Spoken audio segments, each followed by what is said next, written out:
Freeze drying food is easier than you think. Today we'll take you through the process of how we take our favorite foods and turn them into long-lasting, convenient meals. So this video is part of the Freeze Dried February collaboration. Now that collaboration has been put together by the Inquisitive Farmwife. She's been doing this, I think this is her third year with this collaboration, and I will make sure in the description that we have a link to her channel with a link to the playlist that is going to include not just our video, but all the different people who are collaborating in this event. So we'll have that as well as links to all the different channels for the people who are participating. Now, another thing that is exciting, I'm going to share a little later in this video, is Harvest Right is one of our big sponsors for this event, and they are doing a special giveaway. So I'll be talking about that a little bit later in the video, along with how you can take part in that, and also maybe some other fun, exciting giveaways. So let's get going on getting our food done. Today we're going to be freeze drying chili and stew, and we're doing this for two reasons. One, we want to have some quick, convenient meals that we can get right off the shelf in our pantry, and the other reason is for long-term storage. Now you can do this with just about any of your favorite meal or snacks. We're vegetarians, so today we're going to be using meat substitutes in our recipes, but you can do the same thing with meat recipes as well. We also try to keep our amount of oil that we use in our recipes low for a number of reasons. One, it's a little bit healthier, and the other is things freeze dry better and have a longer shelf life when they have less oil. Now, if you want to know specifics on our recipes, make sure you just leave a comment for us. But today's focus is going to be on making these meals, freeze drying them, and then showing you how they're stored and how easy it is to rehydrate them when you're ready for a nice meal. We have a 5-tray freeze dryer. So I have my trays ready. I've got a 2-cup measuring cup, and I'll explain why I'm using that. And I've got my pot of chili. So we made our chili yesterday. We had some for dinner last night, and then we put the pot into the refrigerator so that we could get back to it today. Now, if we were just making this meal specifically to make it and put it into the freeze dryer, I don't want to put it in the freeze dryer hot. So I'm either going to put the pot in the fridge, let it cool down, and then get it on the trays, or I'm going to put it on the trays, put the trays into the refrigerator to cool. Now, you can do that and then just put it right into your freeze dryer. We've found that once I fill my trays, I either put them on some tray separators or I put plastic covers on them that we got from Harvest Right, and I stack them in the freezer, and I usually leave them in the freezer overnight. For me, that gets them nice and cold. It speeds up the freeze drying process, which of course saves you a little bit of money because everything that uses electricity is expensive nowadays, and you get a better result. So depending on my space in my freezer is how I do that. And I'll make sure that I leave a link in the description to any of the items that I'm using today in this video. So the reason I'm using the 2-cup is, for me, that equals out a good portion, and I can now portion this out onto the tray. And once it's freeze dried, I know how much I'm going to be storing. So I just pour it by the 2-cup measure. I'm just going to spread it out, and I'll keep doing that until I have all my trays full. All 5 trays are now filled. I ended up with a total of 15 servings for us, for our size, which is 30 cups. Now, I can, once these are freeze dried, I can break these down in a lot of different ways. I can put them into mylar bags with an oxygen absorber and then drop those mylar bags into a 5-gallon bucket for long-term storage. But I think what I'm going to be doing with these are destined to go into our working pantry. So I'm going to be putting these into jars, And I can decide when I take them out of the freeze dryer, if I want to do single serving, so just a 2-cup serving, I can put them into pint-sized jars, or I can do a double serving. So if we want to have this, both of us, for lunch or for dinner, I'll put them in a quart-sized jar. And then they'll go onto the shelf in the pantry so that they're ready when we just want a quick, easy meal. Now, for me, getting these ready to go into the freezer, I've got a couple of options. I don't have freezer space to just put all of these trays flat on a shelf, so I need to be able to stack them up. I have tray separators that we purchased that just go on the corners of the trays, and that allows me to stack the trays one on top of another. These are great. You've probably seen me use them in some of my previous videos, especially if I'm doing things like vegetables or herbs. I'm not too worried about if anything is a little higher on the tray, touching the bottom of the other tray, and I'm not worried about anything wet in the corners getting onto my tray separators. But when I'm using something that's wet, like a stew or a chili or eggs, I like to use these plastic covers that we got from Harvest Right. These are awesome. They just snap right down onto a tray, just like that. And then I can take another tray, set it on top, and I can stack these one on top of another in the freezer. And I need a lot less real estate in my freezer for getting these ready to go into the freeze dryer. So I'm gonna get these all covered. We're gonna put them in the freezer, and then these will be ready to go into the freeze dryer probably tomorrow morning. Well, these are all frozen. The chili is ready for me to get it in the freeze dryer, so I brought it downstairs. We have our Harvest Right freeze dryer in our utility room. Right now you can probably hear some noise. That's actually our hot water heater that's running that you can hear. It also is a dehumidifier, so it gets kind of loud, so excuse the noise. But now all I have to do, I've already got our freeze dryer ready for these to go in. So I'm just gonna open the door. We're gonna pop the cover off these, and they're nice and frozen, so they're not liquidy anymore. And we're just gonna put these in the freeze dryer. It's a pretty simple process. Now the freeze dryer we have, when we bought this 4 or 5 years ago, it was considered the large freeze dryer. It's a 5 tray.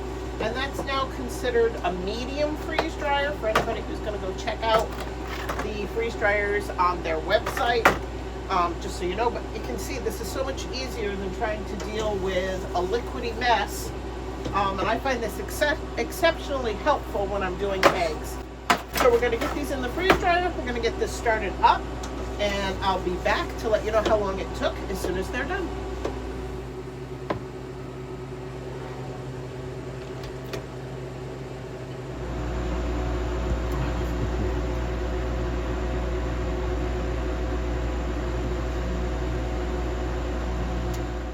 Well, we have our chili finished from the freeze dryer. We brought it back up into the kitchen, and it took a little over 40 hours, maybe 42, 43 hours. But I'm also keeping in mind we did lose power during some of that time because we had quite a windstorm. They did finish fine, no problems. They're nice and dry. We verified the trays before we took them out.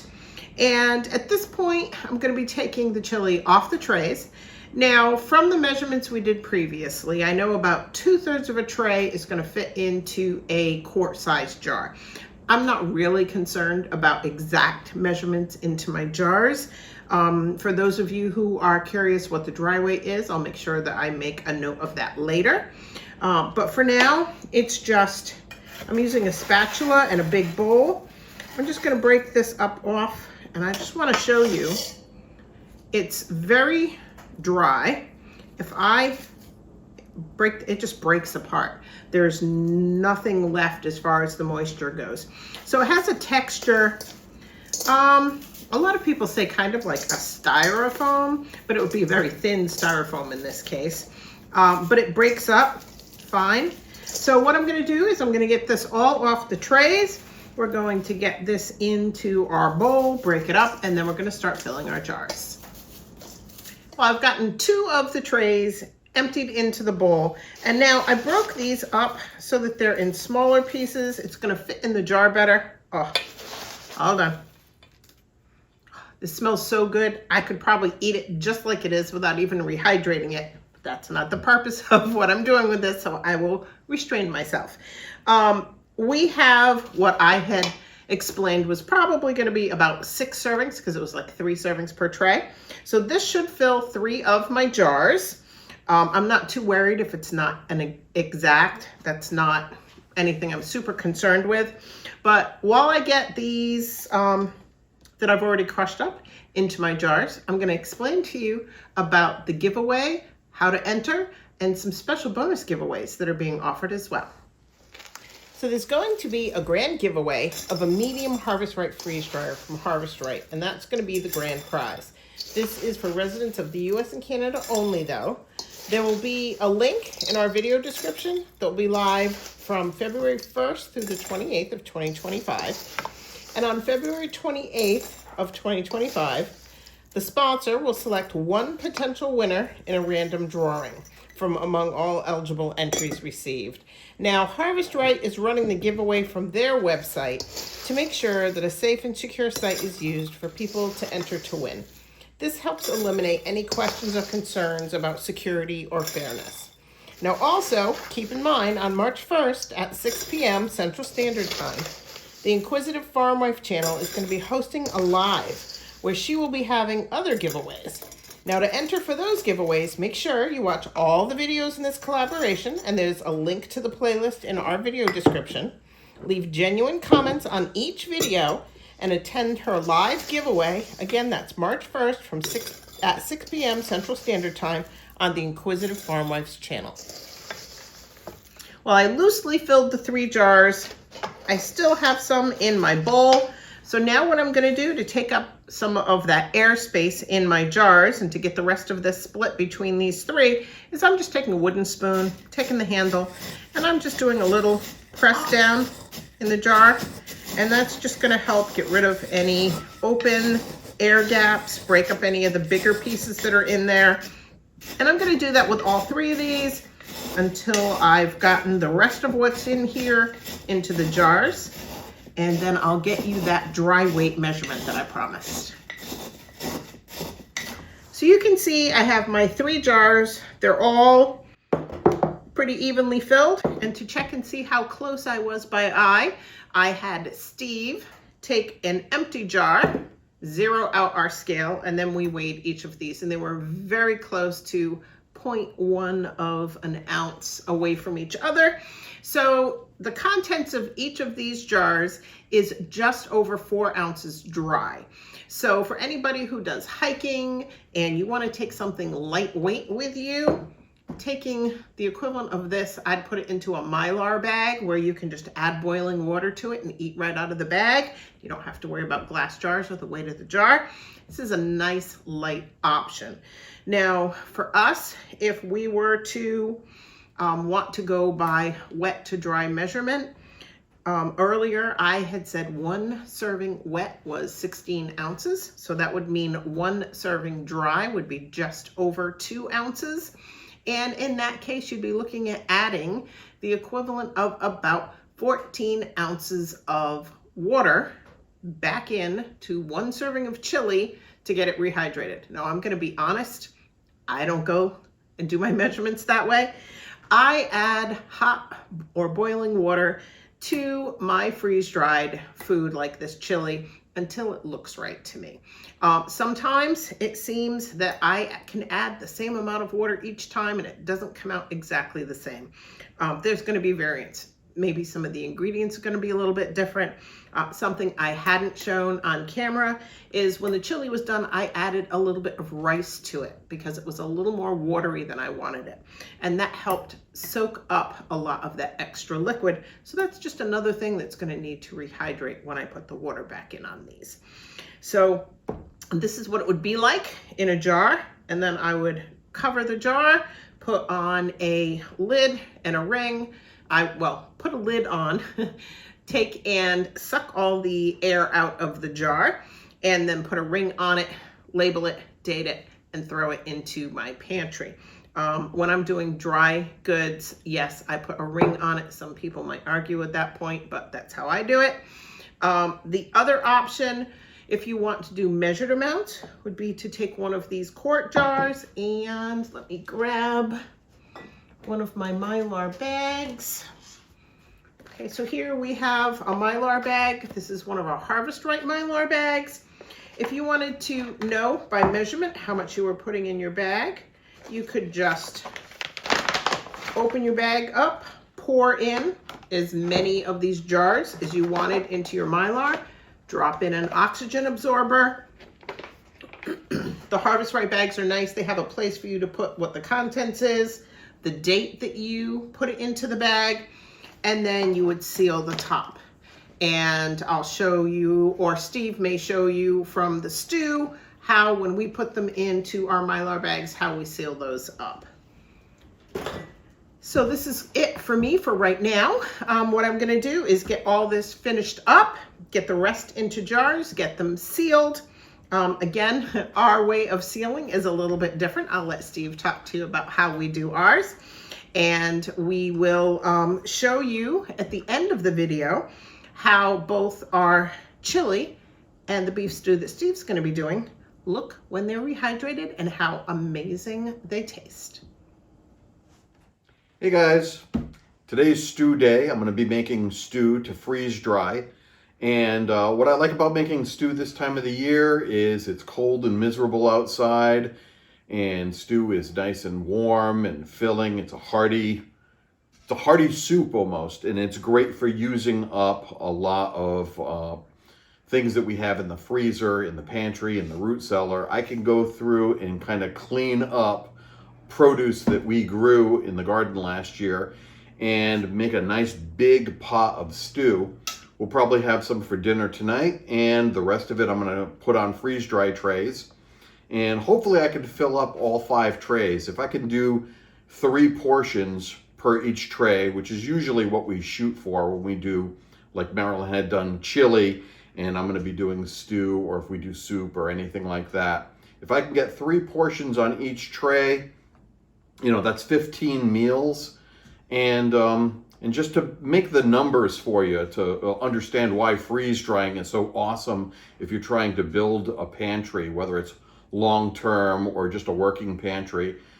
If I did a meal and filled our freeze dryer 15 meals each time, let's say I did that once a week for a year, that would get me 780 meals for one person. That's more than a year's worth of food, or 2 meals a day for an entire year per person. And that's just doing this once a week. And rather than making enough stew for tonight's dinner, I'm making a lot of stew, which is no extra work. We'll be able to have dinner, and then I'll be able to put some meals aside for on those lazy days when you don't feel like making dinner. You can just rehydrate it, and it tastes just as good as the day you made it, whether it's, you know, a week from now or 25 years from now. That's the beauty of freeze-dried meals. So, and they're really easy to rehydrate. So I'm gonna get started. I cut up a bunch of our beefless tips. It's a meatless kind of beef. I'm gonna make a beef stew. I went through and chopped up the last of our potatoes.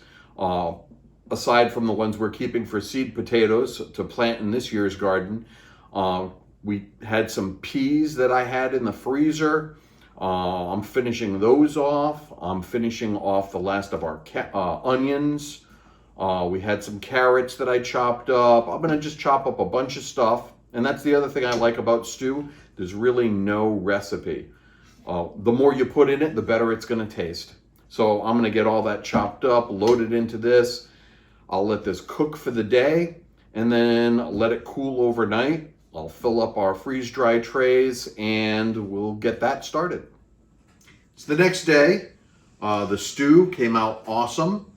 And what we're gonna do, unlike Marilyn, I'm not gonna worry about measuring things too much. I know just from doing this in the past that a full tray is about 3 servings for us. So I'm gonna evenly just ladle this out onto my trays, and I'm going to get all 5 trays as even as I can. Hopefully I've got enough stew. Hopefully I have a little extra stew, and I'll have some of that for lunch if I can't fit it all on the trays. But I'm going to get all 5 trays loaded up. Then I'm not going to pre-freeze these either. I'm just going to put them right in the freeze dryer. I'll let it do the freezing for me. It'll take a little bit longer, but that's okay. It's just one more step that I don't need to do. I can get these loaded up, get the lids on these, carry them down to our freeze dryer, load that up. I'll get that started. It'll probably take a couple days because the stew is wet. And the more liquid that you have in your food, the longer it takes to freeze dry. So when they're done, I'll show you how I package them up. I'll do some in mylar bags, and I'll probably do a few of them for the pantry in quart-sized jars. Well, our freeze drying is finished. It was a little over 60 hours for this batch to finish. I knew it was going to take a long time because we didn't pre-freeze, and there was a lot of liquid in our stew. And the more wet something is, the longer it's going to take to freeze dry. And if you don't pre-freeze, about a third of that time was freezing the content. So if I had pre-freezed it, I probably could have cut that back to a couple of days instead of 3. But I'm not in a rush. This isn't something I needed right away. It's going to be going into storage. So speaking of which, I'm going to get this out of here. We're going to empty the trays into a bowl, and I'll show you how I pack that stuff up. Now that I've got 2 trays, 2 out of our 5 trays emptied out into this bowl here, I'm going to fill up the jars the same way Marilyn did. So I'm not going to make you watch that all over again. I'm going to do 2 quart-sized jars and 2 pint-sized jars. I'll fill those up. I know I have a total of 3 quarts here. So until all this is evenly in these, and I'm going to use the spoon to kind of mash things down, till I have all of this emptied into here, I know I'll have everything measured out right. Now, one jar may weigh slightly more than another because I'm not going to be super accurate, but I guess that just means one of our dinners we're going to have a little bit more stew than on another night. I don't care. Let me get these jars filled up, and then I'll show you how I seal the lids on. Well, I got all 4 jars filled up, my 2 quarts and 2 pints. So now I just need to get these sealed up, and I'm going to use a regular canning lids. This is a ball lid, but it doesn't matter what brand it is, whatever you use as a canning lid. And then I'm going to use a Food Saver jar sealer. They make these in largemouth and regular mouth. We used to have a Food Saver that we used to suck the air out of bagged vegetables, anything that went into the refrigerator or the freezer for storage. And it died on us. And rather than relying on that as our vacuum pump, I use a brake bleeder, just a regular brake bleeder. I'm just going to put the lid on the jar, plug the brake bleeder into the top, and just pump. And this is going to vacuum the air out of the jar for me. And I bring these to about 20 pounds of pressure, and that's good enough to keep these sealed. Unlike regular canned food that goes through a water bath or a pressure canner, where it really has to be sealed extremely well. Freeze-dried food, all I really need to do is make sure I'm keeping moisture away from the food, and sucking the air out of the jar just makes it a little bit better of a seal, and it prolongs the shelf life of anything I'm putting on in my pantry. So once I have that pumped up, I just pop the hose out, pull the lid off, and I've got a sealed jar. I'm going to get these 3 done. Once I'm finished with this, I'll move on and show you how I seal the rest of our stew up in mylar bags. I measured out another quart of stew because that's what I'm going to be bagging.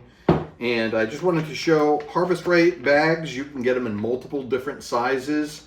I'm all out of the smaller bags, so you can get mylar bags just about anywhere. And they go from like 5-gallon bags right down to like sandwich size little candy bags with windows. they make lots of different bags that you can use. This right here is a 1 quart bag, so it's perfect for what I'm gonna be sealing. Now, pro tip, before you put the food in the bag, use a Sharpie or a magic marker, write what's gonna be going in the bag. I'm just gonna write stew. I know it's my fake beef stew, so I'm just gonna write stew. Then I'm also gonna write the date, so that I know how long it's been in this bag. With freeze-dried food, I'm really not overly concerned with it going beyond its expiration. I'm gonna throw this in one of my backpacks, and when I go camping, I'm gonna use whatever I have bagged up. And I usually do this because, like I said, when we do trays, we can fit 15 meals, which are 7 quart-sized jars and 1 pint. So sometimes what I'll do is just take that leftover pint, put it in a mylar bag, make myself a little MRE for when I go camping or hiking, or we'll just put it in a small jar and put it on the shelf. That way it's just an individual meal for somebody. But anyway, once you label the bag, go ahead and pour in the contents.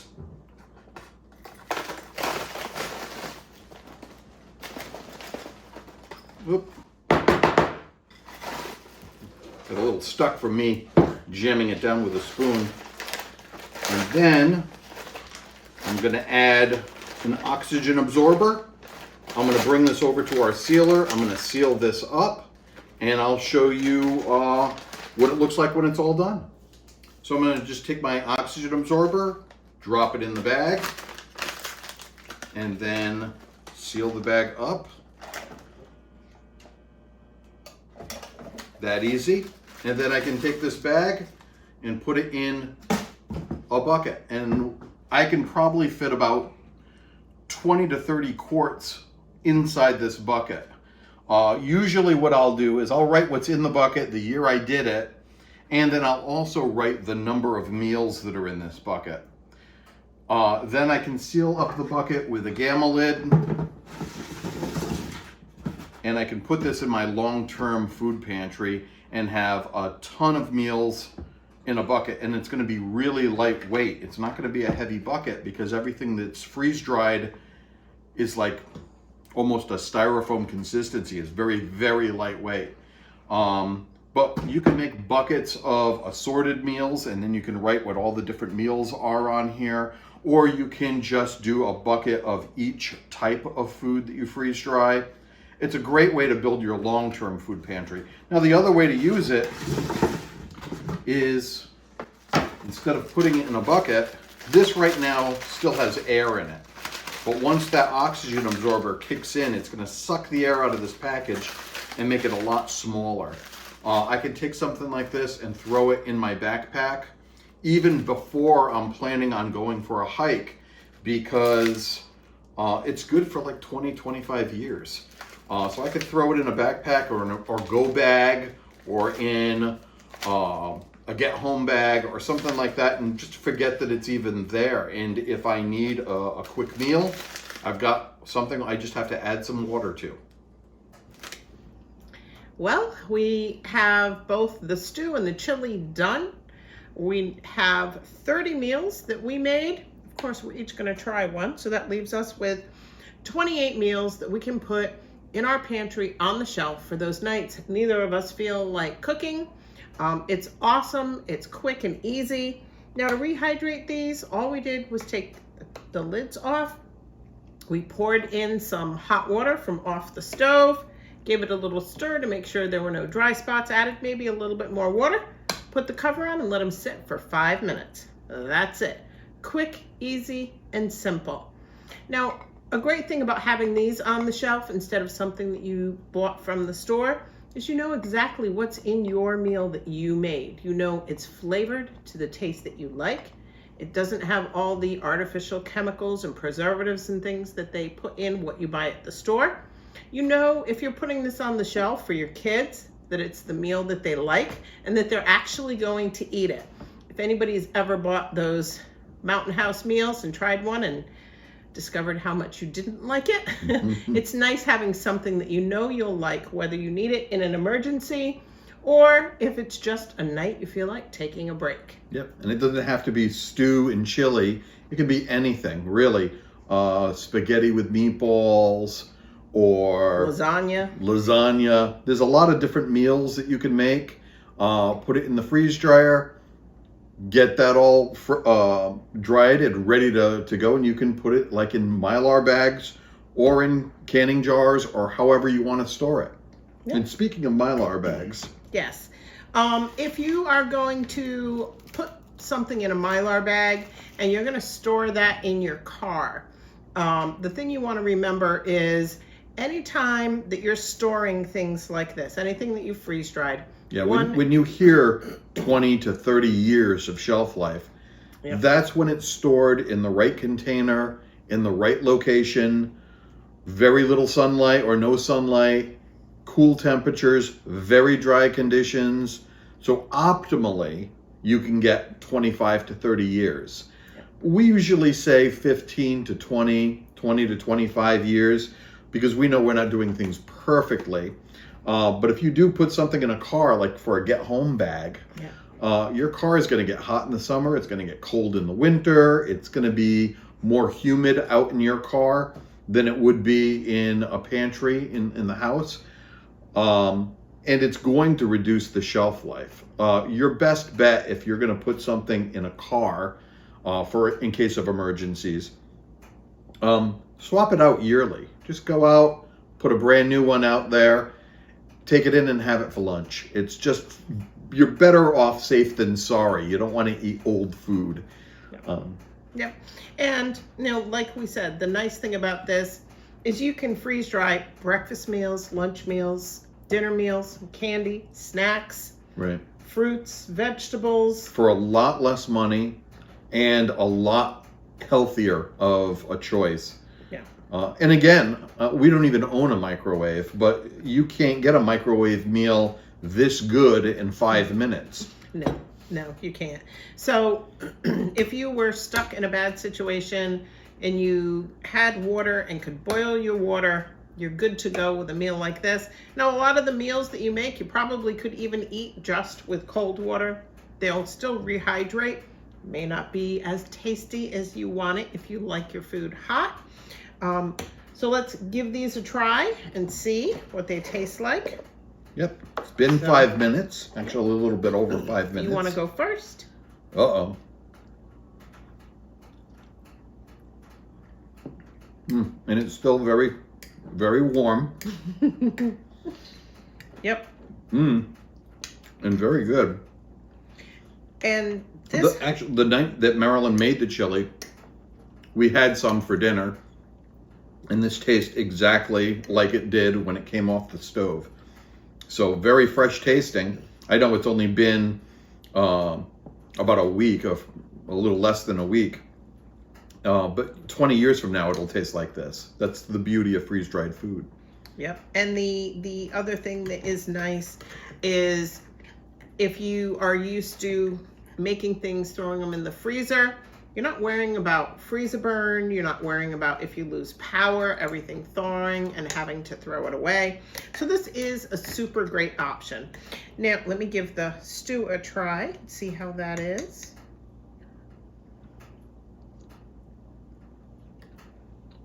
Did I do good? You did awesome. It tastes great. All of the freeze-dried foods rehydrate really well. Now, remember, in the description, we're going to leave a link where you can enter the contest for the free Harvest Right freeze dryer. It's a medium freeze dryer, which is the same size as the one you saw us use in our video. We'll also leave a link to the Inquisitive Farmwife's channel.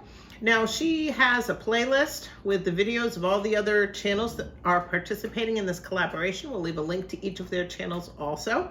And remember, the Inquisitive Farmwife is having another giveaway with other items on March 1st. I can't speak today. At 6 p.m. Central Standard Time. So make sure you tune in for that for some live giveaways.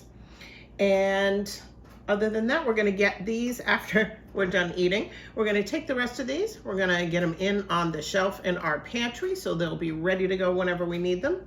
And until next time, everybody, take care. See ya.